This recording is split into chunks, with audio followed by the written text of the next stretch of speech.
استنى، رايح فين؟ اوعى تقلب. اكيد انت محتاج الفيديو ده زي ما انا محتاجاه. يلا بينا نسمعه. السلام عليكم. النهارده هقول لاخواتي وحبايبي اللي بيسمعوني 3 خطوات عشان نقدر ننتظم على الصلاة. بذكر نفسي قبل ما ابدأ ال3 خطوات صلي على الحبيب.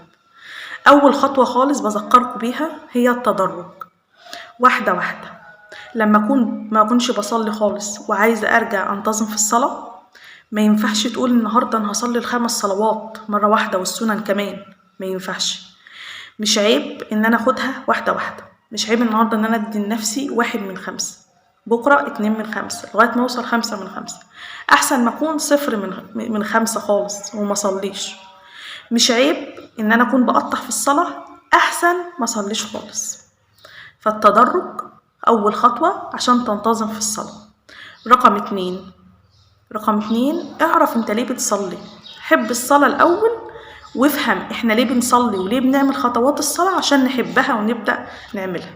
ربنا بيحبنا كلنا وبيحبك، عشان كده عايزك تروح تصلي، لان انت محتاج 5 مرات تقابل ربنا فيهم وتحس بهدوء راحة كده، وتحس كده تفهم ان ربنا متقبلك، عندك صلاح حال وصلاح مجتمع. تعرف انت ليه بتقرأ الفاتحة الحمد لله رب العالمين الرحمن الرحيم. تعرف انت ليه بتقرأ التشهد وتتمعن في كلماته وتحب كلماته. تعرف احنا ليه بنركع ونخلي جبيننا على الارض. تعرف احنا ليه بنوطي بالطريقة دي او بنعمل ايدينا كده. لازم تعرف انت ليه بتصلي عشان تحب الصلاة. طيب رقم 3، الخطوة 3، الدعاء. سيدنا إبراهيم دعا ربنا وقال رب اجعلني مقيم الصلاة ومن ذريتي ربنا وتقبل دعائي. سيدنا إبراهيم كان بيدعي إن يتقبل ويجعل ذريتنا عشان ولادنا. الصلاة دي بتعمل صلاح للإنسان والمجتمع والفرد. من امتى حد فينا بيصلي ال5 صلوات وتحس ان انت مصلي كده ومدي لربنا حقه وبتقابله وبتدعيله، تحس ان انت طاير ومبسوط طول اليوم، واليوم جميل كده وحلو وعندك فرق في القلب كده وراحة نفسية.